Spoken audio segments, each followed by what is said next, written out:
పంచేదొకడట అమ్మించేదొకడట మధ్య నలిగి చచ్చేది పేద రైతులేనట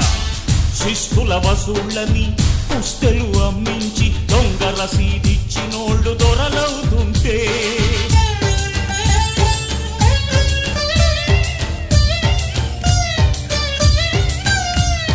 పంజరు కట్టాలేమో పలిసినోడిక బినామీల బ్యాంకు రుణం కమిషన్లకా